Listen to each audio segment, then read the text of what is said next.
C'est maintenant le temps de tester chez Nordica, le ski qui dérange dans l'industrie. Ça, il faut le dire, parce que dans l'industrie, les gros joueurs dans les largeurs larges, Blizzard Bonafide, Volcal Mantra et tout ça, même les Ripstick 96, le Nordica Enforcer, en grandeur de 100, a vraiment joué les troubles fêtes avec un ski puissant, facile à skier, que les gens n'ont pas toujours, malheureusement, toujours le regard porté vers cette marque-là. Mais le Nordica Enforcer a depuis plusieurs années fait sa place, fait sa marque, et les gens, vous aurez intérêt à le découvrir un peu plus.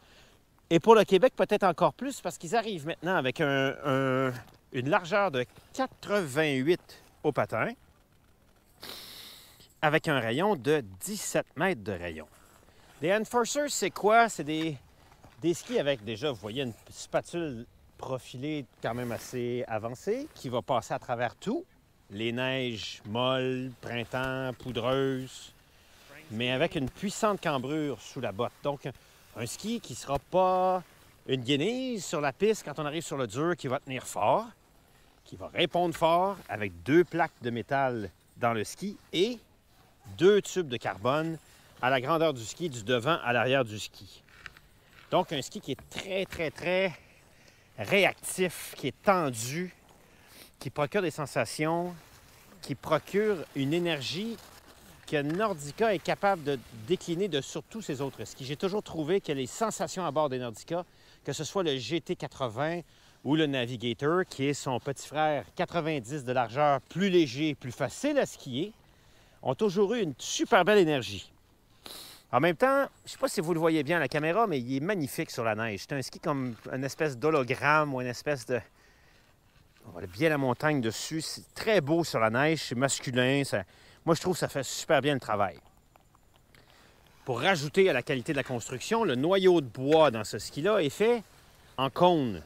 Comme si on avait fait un laminé de bois un peu plus solide, au lieu de juste laminer des plaquettes de bois minces, une à côté de l'autre. Chacune des plaquettes est enchâssée dans l'autre, en cône. Et donc, ça fait un devant encore plus solide, ce qui leur a permis de réduire au maximum la quantité de plastique ou de polymère qu'on a dans la spatule, puis on vient réduire le poids de la spatule, puis ça fait un ski qui tourne très bien. Quand on le regarde de l'angle, quand je le regarde comme ça, vous voyez sa taille et sa coupe. Puis si on le regardait en proportion, en mettant plus étroit au patin, on a presque l'impression d'un ski de course. Alors, ça a donc des grandes prétentions. C'est un concurrent direct à plusieurs skis dans le marché qui jouent dans ces tailles-là. On nommera pas de nom, mais dans la gamme des 90, 88, il y en a chez K2, il y en a chez Elan, il y en a chez Blizzard, il y en a un peu partout.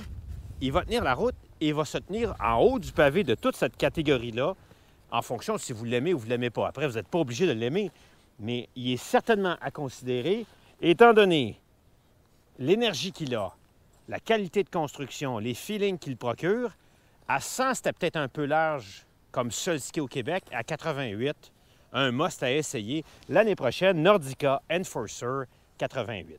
Let's go!